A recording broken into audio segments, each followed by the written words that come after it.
Hello Summoners and welcome to another episode of ProGuides Best Champions to Main, now on patch 11.7. The champions that we pick for this series are strong picks with high performance, but have a low ban rate and are unlikely to be nerfed anytime soon. They are reliable picks for climbing and are worth investing your time into. Not to be confused with a different series we have that covers the most broken and contested champions in each role. So make sure that you guys are subbed to the channel so that you don't miss out when we post those as well. That being said, let's get into this video. Starting things off in the top lane, we have Yorick, already a pretty decent pick before this patch, and the buffs he got have bumped him up quite a bit. He was already a lane bully before, so now with landing E giving you better trading from range, you can push weaker laners around even more, able to harass them even when they sit back at max range.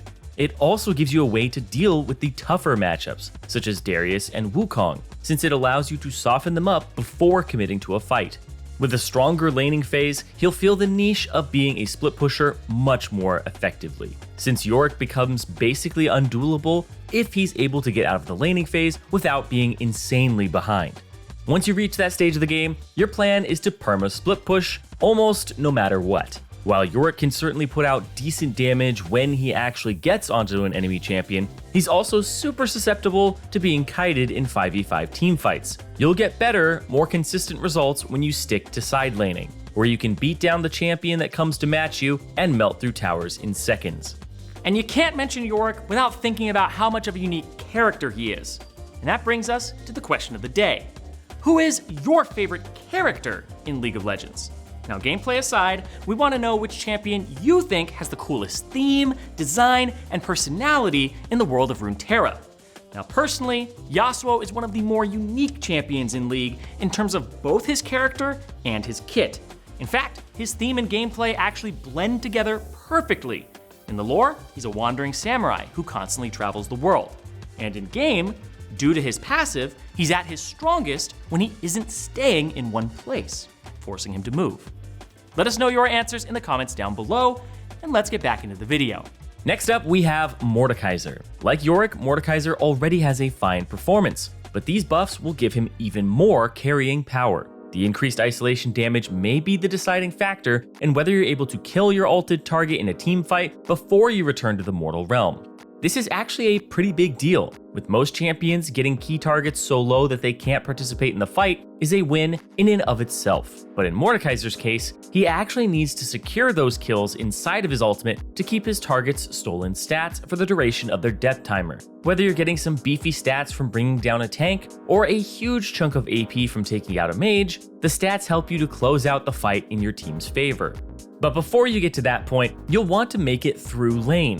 Most of your matchups will be pretty good ones, but be sure that you're trading around your W's cooldown when you're dealing with tougher fighters that don't allow you to push them around. Mord's hardest lane matchups tend to be ranged champions, specifically the matchups like Cassiopeia and Heimerdinger, but thankfully, those are pretty rare. And even when you do run into them, they aren't too hard if you know how to play around them. Just be sure you swap your bone plating to second wind and start with a Doran's shield, and you'll be able to shrug off their poke. Our last top laner for the list is Wukong. His passive makes him adept as a counter to AD champions in the top lane, even being one of the only champions that can go head to head against Darius in an all-in fight to the death and actually come out on top. While his E and W give you the option to take hit and run trades by dashing in and stealthing back out, Wukong is actually best off in extended trades. The more you auto, the lower your Q cooldown gets. And as you stack up the armor and HP regen from your passive, your HP bar will barely budge as you beat down your opponent. Outside of the lane phase, your strength as a duelist makes you an incredibly strong side laner. But you're not limited to splitting to win. With 2 gap closers to reach the backline and one of the strongest teamfight ultimates in the game, you can easily swap to a teamfight focused playstyle if it suits your team comp better. On that note, let's talk about builds. The one that we have is aimed at side laning, giving you power in 1v1 duels and small skirmishes. But there are things you may need to change depending on your matchup. Against tanks, definitely go Divine Sunderer over Trinity Force. And against AP champions, swap out Steel Caps and Death Stance for Merc Treads and Maw. If you're going to be playing for team fights more than split pushing, change the core of your build to include Gore Drinker as your mythic and pick up a Sterix Gauge as either your second or third item. Looking now at the jungle, our first pick is Sejuani. Not only is Sej a hard to bring down beefcake in team fights, she's overloaded with enough CC to disrupt an entire enemy team with her knockups, slows, and stuns. While most tanky junglers aren't the hottest early game champions, Sejuani's E gives her amazing synergy with melee champs. One of the easiest laners to gank for is Renekton, who has a gap closer, a stun that applies 2 stacks of your E passive, and high burst damage early game, which should all but guarantee kills. So, if you have a duo partner that plays solo lanes, and they like playing Renekton, definitely consider trying out this busted combo. But even if you don't get lanes that are easy to gank for, you're also okay taking a more passive approach, since tanks are most useful once you reach the team fight stage of the game. Her Q plus R combo gives you a massive range for making picks or engaging team fights with your ultimate. And as I touched on earlier, once a fight starts up, your constant CC makes it hard for the enemy team to even touch your backline. Our next jungler is Kindred. If you're more the type that prefers dishing out the big damage numbers over being a beefy frontliner, then they are definitely the pick for you. While Graves is the more popular marksman jungler, I'd argue now that Kindred is the better pick, with her being much more flexible since her higher range, better mobility, and more consistent DPS allows her to more easily melt through tanks, juggernauts, and bruisers than Graves, who prefers bursting down squishier targets. Your main objective early game is to carefully path to stack up your marks as quickly as you can. While every mark is nice for the bonus damage they give you via upgrading your abilities, the more important part is the range increases you get for your auto attacks. Your 4th mark gives you 75 range, and every 3rd one after that gives you 25, making it harder and harder for your foes to reach you before you mow them down in fights. Once you have a comfy amount of stacks and 2 or 3 items, your team fighting is incredibly strong. With the DPS needed to kill frontliners, the mobility to dodge incoming threats or chase targets over walls, and your ultimate allowing you to single-handedly save a team fight if used at the right time. Just be sure you're not using it to save the enemy team instead. Kindred is the 3rd champion on the list that I think is actually getting unnecessary buffs since she's already a strong pick in the right hands. Her overall win rate is massively tanked by lower elos, since she requires a lot of game knowledge and good pathing to pull off consistently. In order to determine whether it's worth fighting for a mark or not, you have to know how you'll fare in a 1v1 against the other jungler, which laners will have priority, and if you'll win a 2v2 or 3v3 if it comes down to it. Once you do learn that crucial skill, you'll be a much stronger jungler and get better results much more consistently, and not just on Kindred. But that's no small task. With so many matchups in the jungle and even more variables when you consider lanes, there's a lot of info to take in, and learning it all seems pretty overwhelming, right? Well, that's where we come in. With the ProGuides subscription, you can get access to all of our online courses, unlimited chats with our coaches, and if you decide to book a session, you'll even get a discounted rate. With all of the resources we provide, we help to break down even the most advanced, complicated parts of League strategy for you, making them easy to digest, so you can spend less time learning and more time actually climbing the ladder. And there's no better time to sub than now, because we're running a pretty nice sale. Just head over to ProGuides.com and use RankUp2021 for 20% off your sub today. Our last jungler is Jarvan. Most junglers fall into one or two categories, either early game champions with high ganking potential, or more scaling focused champions that do better in team fights. Jarvan falls into the overlap between the two, not really having one particular weak phase of the game. While Jarvan has a decent clear speed, you'll want to play him more like Elise, highly prioritizing ganking for your laners over power farming. In fact, the best Jarvan players don't even wait for level 3 to gank. A common tactic with them is to start red buff and immediately run straight to mid lane, ganking before the enemy mid laner can even get level 2. If you have super easy to gank for teammates, namely those with point and click CC, or a lot of burst damage, keep up the tempo and snowball your laners to close the game out fast. If you can't end the game fast, it's not a big deal. As I said before, Jarvan is just as good of a team fighter as he is an early game jungler. Not only does Jarvan's ultimate allow you to keep immobile champions locked down in a specific area, it also gives you a way to contain enemy threats that would otherwise be diving onto your carries. Take Olaf for example. His CC immunity makes him impossible for most champions to peel, but if he doesn't have flash up, he can't do anything about the impassable terrain.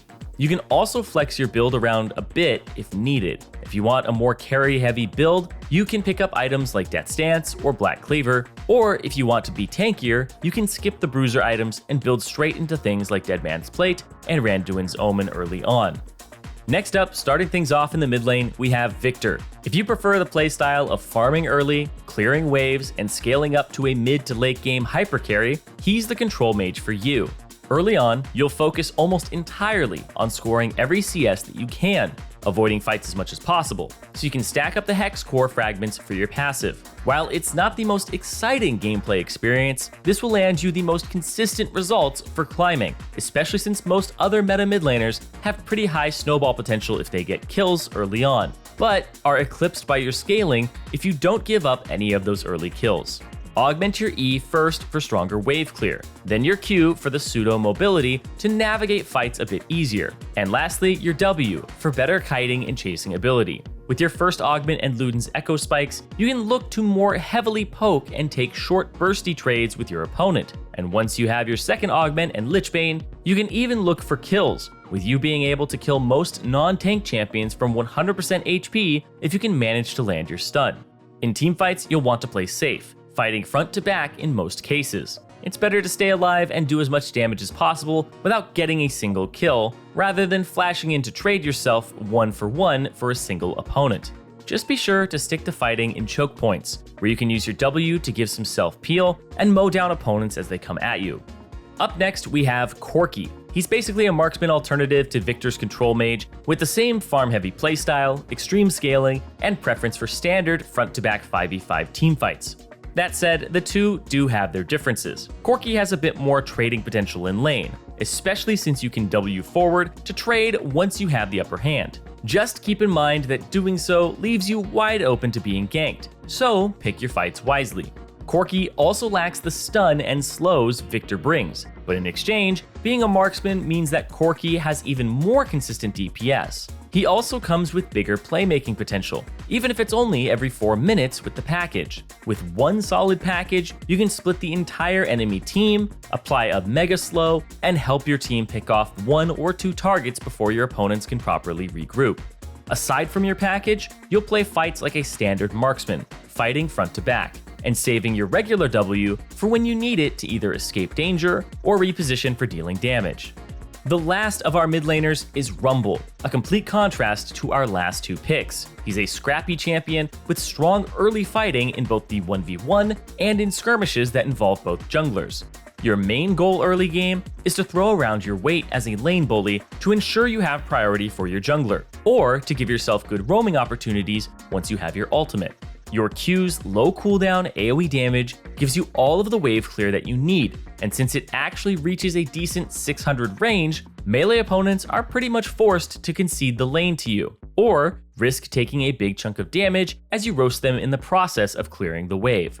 But it's not like Rumble is only good into melee champions. His W will allow him to shrug off the harass that mages may try to throw your way, and if you're dealing with especially annoying opponents, like Xerath or Ziggs, you can even swap your secondary rune to the Resolve tree, so that you can run Second Wind to mitigate their poke. Once you pick up Sorcerer Shoes and a few component items, you'll turn your bullying up to the max, constantly running down your laner with your W and E as you burn them down with your Q. In teamfights, you want to be super patient with your ultimate. One of the main reasons people get fed but fail to carry as Rumble is bad ultimate placement. You don't always have to ult right off the rip in a team fight. Instead, take your time and wait until your teammates land AoE CC or the enemy team misplays by overchasing into a choke point, at which point you can land a huge ult that can melt their health bars. Moving things down to the bottom lane, our first pick is KogMaw. His massive DPS output makes him the poster child of hypercarries, able to shred through tanks and juggernauts faster than just about any other champion in the game. Despite his massive scaling, Kog isn't necessarily a weak laner. In fact, if you pair him with the right support, he can even be a lane bully if you use the bonus range from W to harass down opponents. Just be sure you're not over-chasing into crowd control or fighting when your W is about to run out. Now, all of that being said, if you don't get a good matchup, or your support just really isn't matching your desire to play aggressively, you're also fine with taking a more passive approach and just scaling up. Once you reach teamfights, your immobility means you're reliant on good positioning to stay alive and mow down your opponents. Since our build includes Navori Quick Blades, your W's cooldown will reset before the buff itself expires, as long as you land a few crits, so you'll be able to fight entire team fights from max range. On the topic of builds, there are a few changes that you can make if you need to. If the enemy team is stacked with 3 or more super beefy targets, you can make your last 3 items Ginsu's Rage Blade, Blade of the Ruined King, and Lord Dominic's Regards for max tank breaking. You'll also want to swap Coup de Grace for Cutdown. Our second marksman is Ashe. With poke, high DPS, and tons of utility that includes hard engage, she's a solid pick for bot laners that can fit into literally any composition. In bot lane specifically, she pairs well with just about any support, whether it be a scaling enchanter, an aggressive all-in tank like Leona or Nautilus, or a poke-heavy mage like Brand or Zyra, with Ashe being able to change her playstyle according to what her support wants to do in lane. Your early trades will mostly involve poking with W and using your superior range to harass opponents every time they go to last hit a minion. As your W cooldown gets lower, your poke will go from annoying to oppressive, and your main goal will be to force opponents back to base and focus on taking plates. Now outside of lane, Ashe can front to back like any other standard ADC, but the main bonus you bring to the table is your arrow, which you'll want to use every time it's off cooldown to look for a pick or start up a fight. Our final pick for ADC is Misfortune. MF is one of, if not the strongest lane bullies out of all the marksmen, so you'll want to keep the pressure up on your opponents as much as you can with constant Q poke. Just be sure you're keeping the trades short and not so sweet, since the damage from your autos in extended trades is basically non-existent. Once you get level 6, you'll have high kill potential in lane if you're laning with a support that has CC to lock your opponents down. Throw out your E to slow your target for your ally to land their skill shots, and simply drop your ultimate on them. Even without a finished item, you can 100-0 any squishy enemy champion with this.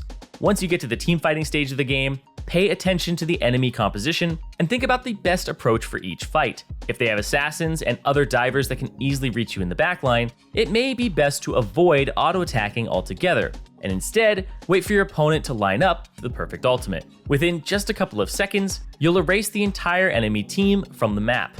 Finally, for our supports, we'll lead things off with Braum. Thanks to the buffs that he's received back-to-back, he's moving up as a strong pick that can be blind picked into pretty much every game. He pairs well with aggressive ADCs since he can W in and Q opponents to mark them with his passive, but he's also just as suited to protecting hyper carries like Jinx and KogMaw, using his W and E to shield them from incoming attacks. His ultimate doubles down in both roles, able to serve as engage and catch on offense, or to serve as disengage and disruption as a defensive tool. With Braum being so versatile, you'll want to consciously decide what you're going to do in fights before they happen. The biggest mistake players make when playing a champion like this is refusing to change the way they play the champion on a game-to-game basis.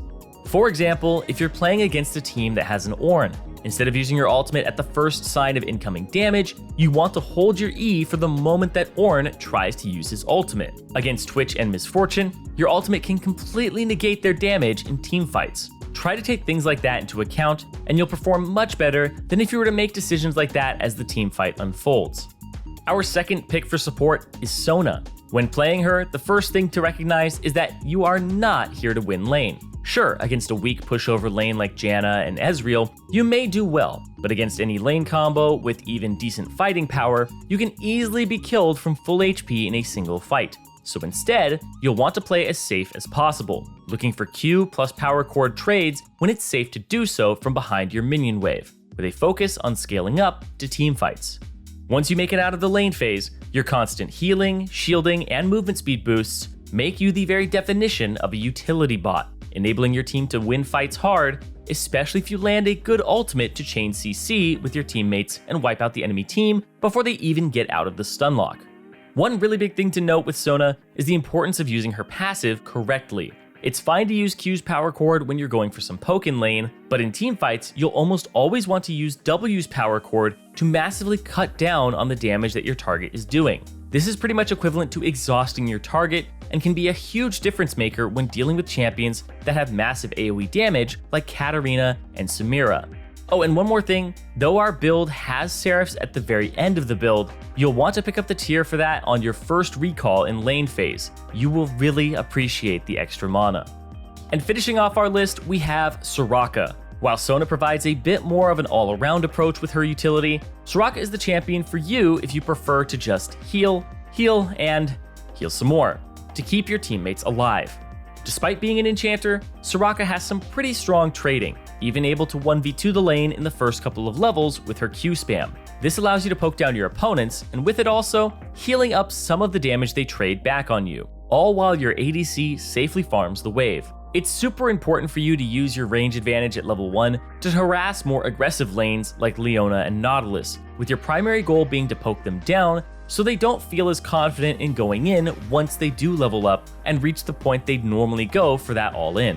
Even if you end up in a matchup where you can't bully the lane, Soraka scaling means that's not really an issue. In fact, she shines most in the mid to late game teamfights where each heal restores a massive portion of HP to her teammates, and her ultimate can completely turn teamfights around, potentially healing over 2 or even 3,000 damage at full build and max rank.